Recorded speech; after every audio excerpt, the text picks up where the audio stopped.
একসাথে থাকি ইনশাআল্লাহ তাড়াতাড়ি সম্ভব আমরা যে সমস্যা নিয়ে আজকে বসছি সেই সমস্যায় আমরা সমাধান করতে পারবো। আর যে কথাটার জন্য আজকে আমরা আলোচনা আসছি সেটা আমরা আলোচনা শুরু আগে আমি নির্বাচনে আলোচনা দেরি করলে তো আমাদের কষ্ট তো আমাদের লক্ষ্য ছেড়ে গেল।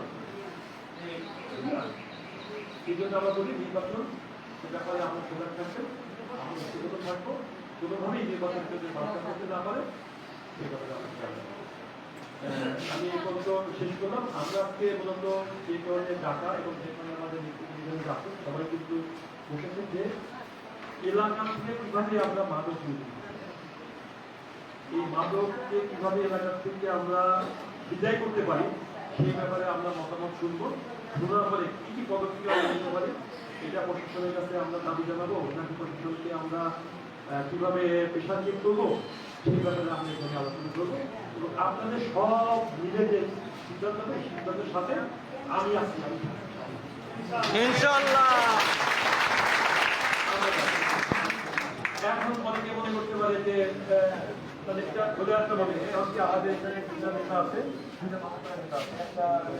যদিও আপনাদের লোক কিন্তু আমাদের এখানে আমাদের গাইবে আছে, এখানে আমাদের আছে, এখানে আমাদের হচ্ছে ইয়ে কি হ্যাঁ রিপন আছে, এখানে শিমুল আছে, এরা সব আমাদের দলের নেতা।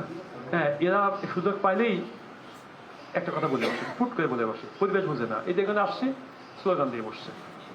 এটা তো স্লোগান দিতে হবে কেন? আর চুক্তি চায় পাইলে প্রেসিডেন্টের স্ত্রী নাকি জিয়াদমান সাহেবের স্ত্রী নাকি উনি তো আরামে থাকতেই পারতেন না? জেলে থাকা লাগে? জেলে গিয়ে উনি কি কার জন্য থাকলেন? জনগণের জন্য। কারণ কি শেখ হাসিনার কাছে দেশ নিরাপদ না, শেখ হাসিনা জনগণের উপর নির্যাতন করতেছে, উনি এর প্রতিবাদ করতেছে। কিন্তু নির্বাচন দিতে হবে, জনগণের ভোট জনগণ দিবে। যখনই ভোটের ব্যবস্থা আসবে তখন কিন্তু আপনি ভালো ভালো কাজ ছাড়া খারাপ কাজ করতে হবে না, তাহলে আপনাকে যাইতে হবে আমার কাছে। যখনই যে সমাজে ভোট থাকবে সেই সমাজে তো জবাবদিহি থাকবে, তখন খারাপ কাজ করা কিন্তু টাফ, খুব কঠিন কিন্তু খারাপ কাজ করা। তাহলে আমি তো আপনার কাছে যাইতে ভোট চাইতে, তখন আপনি বলবেন না আপনি কেন ভোট চাইতে আসছেন? আপনার তো একটা খারাপ করছে, আপনার তো আমাদের পক্ষে কাজ করেন না, আপনার তো আমাদের কথা শুনেন না, আপনি ভোট চাইতে আসছেন, আপনার ভোট দেবো তো বলতে পারবেন না? এই হচ্ছে বিষয়। ভোটের জবাবদিহি যেখানে থাকবে সেখানে কিন্তু জবাব দিতে থাকবে, আপনাকে তাও জবাবদিহি করতে হবে। এ তো সাগের স্টাইল না, আপনি জান না জান আমার ভোট আমি মারিয়ে দিলাম আপনি সব আসিন স্টাইলে, এটা তো হবে না। ম্যাডাম এটা চাইছে যা ভোট সেদিন প্রতিবারই তাই দিচ্ছে। যখনই জনগণ সুযোগ পাইছে তখনই জনগণ বিএনপিকে বলতেছে, জানে যে বিএনপি যা বলে তাই করে, তারেক রহমান সাহেব যা বলে তাই করে। উনি আমাদেরকে বলেছে জনগণের কাছে যাও, জনগণের পাশে থাকো, জনগণের পাশে থেকে তাদের সমস্যাগুলো শুনো এবং সমাধানের চেষ্টা করো। সব সমস্যার সমাধান আমরা করতে পারবো না, কারণ দল তো জনগণ কিছু সমস্যা আছে যেগুলো সরকার করতে পারে। আমরা যদি দায়িত্বে আসি, জনগণ যদি আমাদের ভোট দেয়, ওই সমস্যার সমাধান আমরা ক্ষমতা দেয় করবো ইনশাআল্লাহ।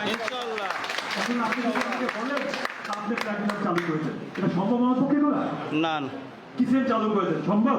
এটা পাবো, এটা সরকার পাবে, আমাদেরকে সরকারে আসতে হবে। আর কিছু সমস্যা আমরা করতে পারি, যেরকম মনে করেন যে আমাদের দলের পক্ষে যেরকম সম্ভব, আমার পক্ষে সম্ভব যে একটা রাস্তা নালা বন্ধ হয়ে গেছে, প্রায় পানি যাচ্ছে না, ওইখানে পানি পাম্প লাগবে একটা, আমার দলের পক্ষে যেটা পাম্প বসাই দিলাম, শুকিয়ে পানির দরকার।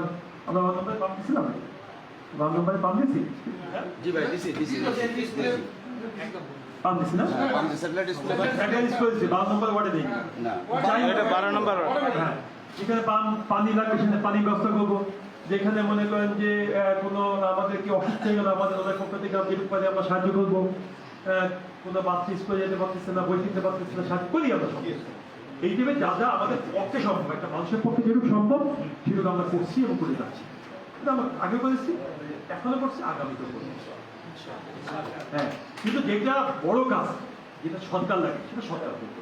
এই জন্য আমাদের নেতা বলেছেন জনগণের পাশে থাকুন, জনগণের সাথে থাকুন, জনগণের সুখে দুঃখে অংশীদার হবে, তাহলে জনগণ তোমাকে স্মরণ করবে, তোমাকে মনে রাখবে, ঠিক কিনা? এই ভোটের কথা যখন বললেন একটা লাইন বলে দিই, শেষ করে দিচ্ছি আমি। এখন তো অনেকে, আমি সোনালী জুট মিলে গেছিলাম, আমাকে বলে যে ভোটের কথা, একদম যে একটা জিনিস জিজ্ঞেস করবে ভোট চেতে আসবে, যে এখন যা ভোট চেতে আসবে তা সবাই কিন্তু বলবে যে আমি এই ক্ষমতায় আসলে আমি এই করবো, এটা দিব, সেটা দেবো, অমুক দেবো, তমুক দেবো, বলে না? আমাকে ভোট দেন ভাই, সব এই দিয়ে দেবো, সব দিয়ে দেবো। একটা দল মোটামুটি দিচ্ছে, কিন্তু দিতে দিতে দিতে দিতে সে বেশি টিকিট মানে পানির পাম্প দিচ্ছে, ছেলের লেখাপড়া দিচ্ছে, জামা কাপড় কিনে দিচ্ছে, খাদ্য কিনে দিচ্ছে, দিতে দিতে দিতে দিতে দিতে দিতে দিয়ালা বাকি নাই। এক পর্যায়ে করছে যে যদি ভোট দেন বেশি টিকিটও দিয়ে দেবো, ভোট দিয়ে বেশি টিকিট পাওয়া যায়, একটা দল কিন্তু দিচ্ছে। তা আমি বললাম যে যদি এরকম হয়, এরকম যদি আমাদের কোনো মুক্তি ব্যবসা বলে যে হ্যাঁ বেশি টিকিট দেওয়া যায়, আমি বলি আমার জন্য একটা কাটে, আমি একটা বেশি টিকিট কাটতে চাই। দেখ, এইসব জিনিসগুলো এগুলো বেদাতি জিনিস, বেদাতি জিনিস, এগুলো মাথায় রাখতে হবে। বেশি টিকিট দেওয়ার ক্ষমতা মানুষ থাকে, এটা আল্লাহ পাক। হ্যাঁ, এটা মাথায় রাখবেন, যেটা বেদাতিতে আমরা কাজ করবো না, শুনবো না।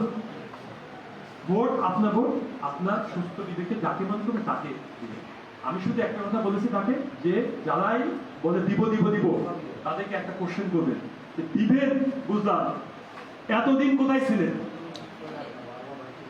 এই সমাজে তো ছিলেন, এই খুলনা সমাজে তো ছিলেন, যারা যারা ভোটে দাঁড়াইছেন সব তো খুলনার লোক নাকি? কুমিল্লা থেকে এসে তো দাঁড়ায়নি, লখনের লোক দাঁড়ায়নি, সব তো খুলনারই তো। যারা যারা বলছেন দিবেন দিবেন দিবেন, তাদেরকে একটা কোশ্চেন করবেন। এই সবাইকে আপনাদের আমি বলে রাখতাম, আপনার কোশ্চেন করবেন যে এতদিন কি কি দিয়েছেন সেটা আগে বলেন।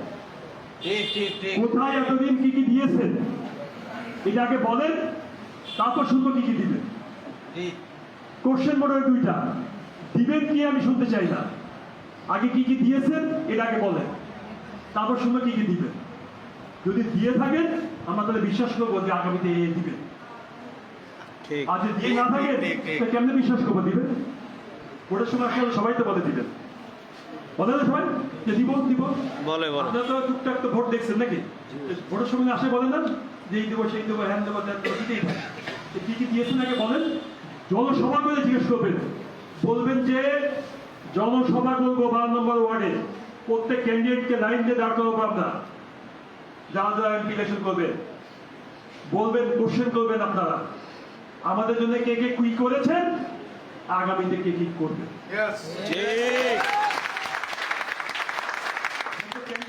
দিবেন লাইন দিয়ে, যেই চেকে ভোট চেতে আসবে বলবেন যে ঠিক আছে বাড়ি বাড়ি আসতে হবে না, আমরা ডেট দেবো, একদিন মাঠের মধ্যে ডেট দেবো, স্টেজ বানায় ফেলবো, সব জনগণ সামনে বসায় দিব, মাইক থাকবে সব জনগণের হাতে, সবাই আপনার দাঁড়ায় থাকবেন, আমরা কোশ্চেন তো উত্তর দিবেন, কোশ্চেন তো উত্তর দিবেন। যে আমাদেরকে সন্তুষ্ট করতে পারবেন তাকে পাবো ইনশাআল্লাহ।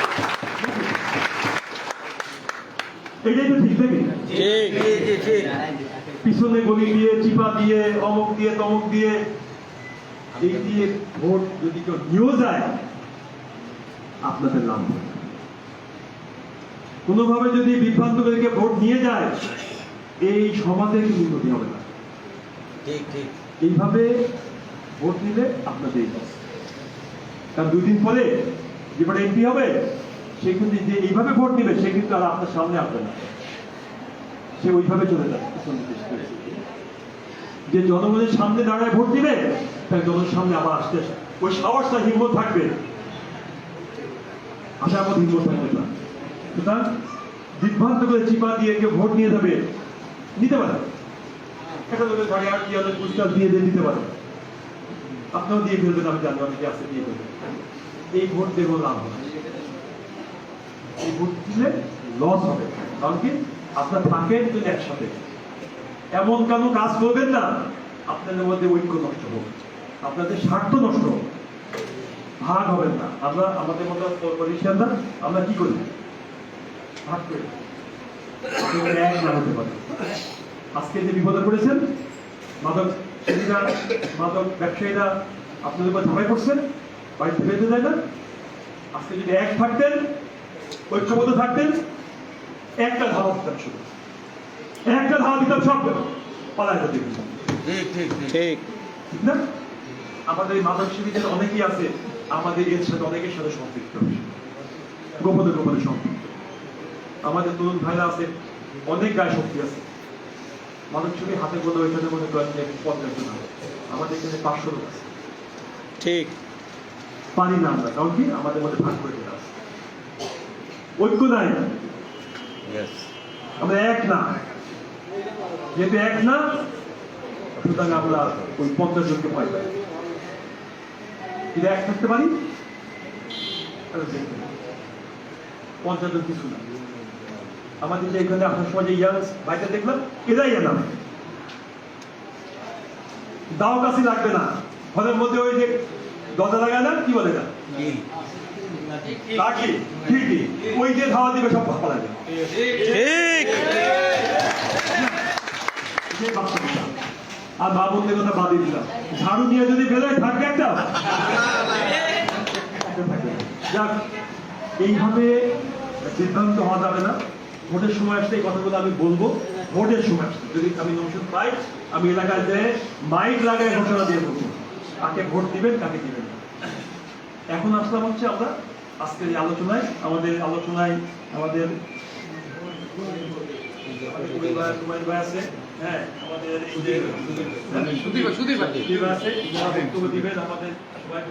কিভাবে আমরা এলাকাটাকে একটু পরিষ্কার ক্লিন করতে পারি, বসবাসের উপযোগী করতে পারি, এটা নিয়ে একটু কথা বলি। কথা বলার পরে আমরা সিদ্ধান্ত নেব।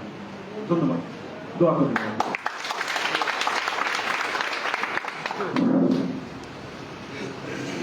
ধন্যবাদ আমাদের সত্য নেতা আমাদের মাঝে এসে আমাদের সাথে দুটা কথা বলে আমাদেরকে মন জয় করেছেন।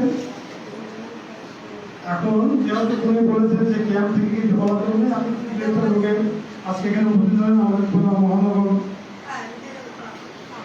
নেতা শেখ সাবিক, মহানগরের যুগ্ম আহ্বায়ক সাবিক যুগ্ম আহ্বায়ক হুসেন ভাই, আজকে সবার সভাপতিত্ব করছেন আমাদের বাংলার সভাপতি জাহিদ ভাই, আমাদের মাননীয় উপস্থিত আছেন কাজীরাম রিপন শিমুল সহ 1-3-7 এবং বাদীপাড়া ক্যাম্পের ডেপুটি সেক্রেটারি, সর্বোচ্চ আমাদের সম্মানী ব্যক্তি এসপি জিয়াসি থানা সাধারণ সম্পাদক, আমাদের ওয়ার্ডের নিবাসী আমাদের রহমান ভাই উপস্থিত আছেন। আমরা আপনাদের মাঝে আপনাদের দুটা কথা শোনার জন্য আমাদের আজকে উপস্থিতি। আমি সর্বপ্রথম শুরু করবো যে ভাই মোল্লাকে ইচ্ছায় কিন্তু আপনাকে ফুল দেওয়ার জন্য একটা ব্যবস্থা করছেন, আমাকে দোষ নাই। আমি 1 নম্বর ক্যাম্পের সভাপতি সেক্রেটারি সাহেবকে আশা করব আপনার শুভেচ্ছা